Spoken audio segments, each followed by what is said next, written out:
یہ سنتوں پر ہم اگر چھوٹی چھوٹی سنتوں پر عمل کرے تو ہماری زندگی بدل جائے. تو اللہ تعالیٰ تمہیں اور مجھے ہدایت نصیب فرمائے. اللہ تعالیٰ میری آخرت سنوار دے. تو آئیے ہم چلتے ہیں. ہمارا جو ٹاپک ہے ایسے ہی میں نے کچھ ربیع النور کے حساب سے کچھ باتیں آپ کو کہہ دی. پھر سے میں آپ لوگوں سے ہاتھ جوڑ کے کہوں گا، آپ یہ نہ سمجھیے میں یہ ہوں، میں وہ ہوں، میں وہ سلسلے سے مرید ہوں، میں وہ سلسلے سے مرید ہوں، میرا وہ پیر ہے، میرا وہ پیر ہے. نہیں، بالکل آپ سوچتے ہیں تو وہ آپ کی سوچ ہے، مگر میری سوچ یہ ہے کہ ہم سب سے پہلے امتی ہے. ہم سب لوگ امتی ہے، امت مصطفیٰ ہیں. اس کے بعد میں سارے سلسلے، وہ بھی کئی سال کے بعد آئے. اس کے بعد میں یہ ساری نسبتیں آئے، چشتیہ، قادریہ، سہروردیہ، نقشبندیہ، رضویہ، اشرفیہ، مداریہ، قلندریہ، سارے 200 سلسلے ہیں. تو اپنے آپ کو یہ نہ سمجھیے، اپنے آپ کو پہلے یہ سمجھیے کہ ہم امت مصطفیٰ ہیں، ہم امتی ہیں. اور سارے سلسلے کے بانی بھی یہی چاہتے تھے. انہوں نے بھی یہی اپنے زندگی میں مشن لے کر بیٹھے تھے کہ اللہ کے بندے یا اللہ کی بندی آئے تو سنتوں پر عمل کریں، اللہ کی اطاعت کریں، جو مصطفیٰ کریم صلی اللہ علیہ وسلم لے کر آئے اس پر عمل کریں. تو اللہ سے دعا ہے کہ آپ کو بھی اللہ توفیق دے، آپ کے صدقے میں اللہ مجھے بھی توفیق دے، اور بھی ہم جو ہے اللہ کے رسول کی طرف چلیں. اور خاص جو ہے آپ اگر کچھ نہیں تو ایک چھوٹا عمل کریے، ہو سکتا ہے یہ چھوٹا عمل کرنے کی وجہ سے آپ کو ہدایت نصیب ہو جائے.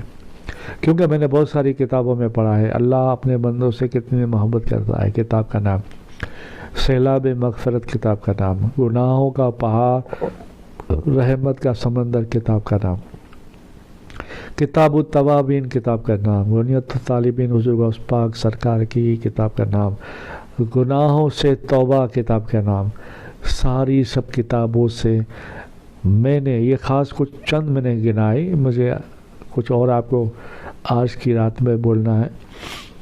تو یہ ساری کتابوں میں خاص مقصد اگر آپ دیکھتے ہیں تو بس وہی ہے، اللہ کی طرف جھک جاؤ، اللہ کے رسول کی طرف جھک جاؤ، اللہ کے ہو جاؤ، اللہ کے نبی، اللہ کی حبیب کے ہو جاؤ. پھر وہی بات علامہ صاحب کی محمد سے وفات ہونے تو ہم تیرے ہیں، یہ جہاں چیز ہی کیا ہے، لوح قلم تیرے ہیں. موسیٰ کلیم اللہ کے زمانے کا عاشق 4 روٹیوں میں 4 اولادیں دے سکتا ہے. تو ہم مصطفیٰ کریم صلی اللہ علیہ وسلم کے امتی ہیں. ہمارے بڑے بڑے بزرگان دین جو ہوئے ہیں، جو ہیں، انہوں نے تو لوگوں کی تقدیریں بدل دی ہے، لوگوں کی زندگیاں بدل دی ہے. ہم اگر اس کا وسیلہ مانگے، 2 رکعت نماز نوافل پڑھیں، حاجت کی نیت سے، توبہ کی نیت سے، گناہ معافی کی نیت سے، اور اللہ سے مانگے، بڑے بزرگوں کا صدقہ مانگے اور کہیں اللہ ہم میں تو کوئی ایسی بات نہیں ہے، مگر ہاں یہ بات ضرور ہے کہ ہم اس کے امتی ہیں جس کی امت میں آنے کے لیے موسیٰ کلیم اللہ نے خواہش کی تھی، بلکہ 12 نبیوں نے خواہش کی تھی. میری نظروں میں ایک کتاب گزری، 12 نبیوں نے خواہش کی تھی کہ نبوت اللہ لے لے، ہمیں امت مصطفیٰ بنا دے، اور ہمیں بغیر محنت سے، بغیر قربانی دیے ہوئے اسلام کی دولت ملی، حضور کی امتی کا شرف حاصل ہوا. ہم امت مصطفیٰ ہو گئے، ہم اللہ کو ماننے والے ہو گئے. ایک کرم ہے سب سرکار مدینہ صلی اللہ علیہ وسلم کا، یہ سب کرم ہے ربیع النور والوں کا، یہ سب کرم ہے سرکار کی آمد کا. تو ہم ضرور جھنڈے بھی لگائیں، اللہ بھی کریں، مگر خاص حضور کی اطاعت کریں. ہمارا گھر ہمارا گھر درود والا ہو جائے، ہمارا دل درود والا ہو جائے، ہمارے سر پر پگڑی ہو جائے درود والی، ہمارے چہرے پہ نور آ جائے داڑھی کا، عورتیں اللہ والیاں ہو جائے، چہرے پہ نقاب ہو جائے، درود و سلام والی ہو جائے، قرآن والی ہو جائے، پھر دیکھو کیا ہوتا ہے۔ یہ رونا ہمارا ہے نا کہ یہ ہو گیا، یہ آ گیا، مسلمان کیا کرے، ظالم ہے، ایسا ہے ویسا ہے، یہ ایسا ویسا ظالم والم سب ختم ہو جائے، مگر ہم ہماری حیثیت پہ آ جائیں، ہماری جو اصلیت ہے اس پر آ جائیں، اور ہماری اصلیت یہ ہے پیار، محبت، عشق، نماز، درود، صبر کرنا، ظلم نہ کرنا، سب کے حقوق ادا کرنا، نرم رہنا، بڑا دل رکھنا، صبر کرنا، یہ ساری دولت ہے جو حضور نے ہمیں عطا کی۔ معلوم میں آپ کو کیا بتاؤں، نماز تو نماز ہے، کسی کو معاف نہیں ہے، مگر آپ اگر صلی اللہ محمد صلی اللہ علیہ وسلم پر بھی عمل کریں نا، تو صلی اللہ محمد صلی اللہ علیہ وسلم کے صدقے میں اللہ ہمارا کہاں سے کہاں رتبہ لے جاتا ہے کیا، اور ہم ہمارے گناہوں کے دلدل سے نکل جائیں کیا۔ ہم آج ہمارے گناہوں کے دلدل گندگیوں کی وجہ سے رو رہے ہیں، اور اللہ والے وہ ایسے لوگ تھے کہ صرف ایک نافرمانی کی وجہ سے روتے تھے، روئے ہیں، رو کر دکھایا ہے، اپنا نام اللہ والوں کے لسٹ میں، صحاباؤں کے لسٹ میں لکھ دیا ہے۔ مجھے ایک چھوٹی سی بات یاد آئی ہے، پہلے میں درود السلام کی بات کروں، درود پاک پڑھے، اللہم صلی علی سیدنا محمد نور الانوار وسر الاسرار وسید الابرار۔ ہمارے ہندوستان میں، اور ہندوستان کے بعد ایک علاقہ ہے گجرات سوراشٹر میں، ایک شہر کتیانہ، وہ کتیانہ کے ایک بزرگ، ایک خاص عاشق رسول، یہ کتاب حیات النبی میں نے قصہ پڑھا، اور بہت ساری کتابوں میں بھی پڑھا، شاہ محدث دہلوی رضی اللہ تعالیٰ عنہ کی کتاب میں بھی پڑھا۔ وہاں پر ایک مزدور کام کرتا تھا، توجہ رکھیے گا خاص، ایک مزدور کام کرتا تھا، مگر وہ ہمیشہ صلی اللہ کی تسبیح پڑھتا تھا، دلال الخیرات کا ورد کرتا تھا، اور چہرے پہ داڑھی تھی، سر پہ عمامہ تھا، اور کام کیا کرتا تھا، مکان کے دھونے کا کام کرتا تھا، اینٹوں وغیرہ کی چنائی کا کام کرتا تھا۔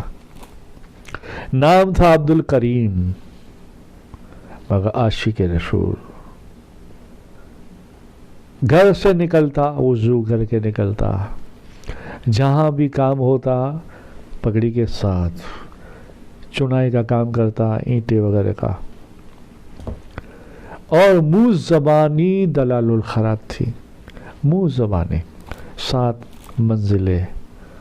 اور آپ جانتے ہیں دلال الخیرات کس نے لکھی اور کیا فضیلت ہے، نہیں تو ایک کوئی حصہ میرا پڑھیے گا، اس میں ہے انشاءاللہ۔ منہ زبانی دلال الخیرات، 1 منزل پڑھتا، روزانہ کی منزل، اور اس کے بعد میں ہر وقت درود پاک پڑھتا، حق حلال کی روزی کماتا، اور گھر آ کر وہ کمائی اپنے بچوں میں، بیوی میں بانٹتا، حلال کمائی کی اولاد بھی حلالی عاشق رسول ہوئی، اس کے بچے بھی عاشق رسول، 2 بیٹے تھے، بیوی بھی عاشق رسول۔ ہم ہماری مجبوریاں بتاتے ہیں، یہ نہیں ہے، وہ نہیں ہے، ایسا نہیں، ویسا نہیں، تم نے کیا کیا، تم نے کیا دیا۔ یہ مزدور کی بیوی، چنائی کا کام کرنے والی، کوئی بات نہیں، عاشق رسول کے ساتھ عاشقی، وہ بھی حضور کی دیوانے۔ اس زمانے میں ہوائی جہاز وغیرہ نہیں تھے، اونٹوں پر لوگ جاتے تھے حج کے لیے۔ حج کا موسم جب آیا تو اس کے دل میں وہی تڑپ پھڑک اٹھی کہ اللہ مجھے دیتا تو میں بھی جاتا۔ اور اس زمانے میں اس گاؤں میں کمائی اپنے بچوں میں، بیوی میں بانٹتا، حلال کمائی کی اولاد بھی حلالی عاشق رسول ہوئی. اس کے بچے بھی عاشق رسول، 2 بیٹے تھے، بیوی بھی عاشق رسول. ہم ہماری مجبوریاں بتاتے ہیں، یہ نہیں ہے، وہ نہیں ہے، ایسا نہیں، ویسا نہیں، تم نے کیا کیا، تم نے کیا دیا. یہ مزدور کی بیوی چنائی کا کام کرنے والی، کوئی بات نہیں. عاشق رسول کے ساتھ عاشقی، وہ بھی حضور کی دیوانے. اس زمانے میں ہوائی جہاز وغیرہ نہیں تھے، اونٹوں پر لوگ جاتے تھے حج کے لیے. حج کا موسم جب آیا تو اس کے دل میں وہی تڑپ پھڑک اٹھی، اللہ مجھے دیتا تو میں بھی جاتا. اور اس زمانے میں اس گاؤں میں ایک حاجی صاحب کو بھی جانا، اور لوگوں کو اعلان ہوا، لوگ مسجد میں ملنے آئے، وہ بھی گیا، وہ بھی حاجی صاحب سے ملا، کہا حاجی صاحب ہمارے لیے بھی دعا کرنا، اللہ ہمارے لیے بھی کوئی وقت لائے. حاجی صاحب نے کہا ضرور، سب کے لیے دعا مانگیں. کچھ وقت باقی تھے، حاجی صاحب کی طبیعت خراب ہوئی، بیمار ہو گئے. ایسی بیمار ہوئی ہے کہ اٹھنے کی نوبت نہیں آئی، اٹھ نہیں پاتے تھے. وہی تڑپ میں، وہ بھی حاجی صاحب عاشق تھے، وہی تڑپ میں حاجی صاحب سوئے تو رات کو خواب آیا. اللہ اکبر، اللہ. خواب میں میرے اور تمہارے آقا نبی کریم صلی اللہ علیہ وسلم نے کہا، اے اللہ کے بندے اور میرے امتی، یہ جو بھی خرچہ ہے جو حج کے لیے تم نے جمع کیا ہے، وہ تمہارے شہر میں چنائی کا کام کرتا ہے، سر پہ پگڑی باندھتا ہے، چہرے پہ داڑھی ہے، نام عبدالکریم ہے، اور تمہیں بھی وہ ملنے آیا تھا.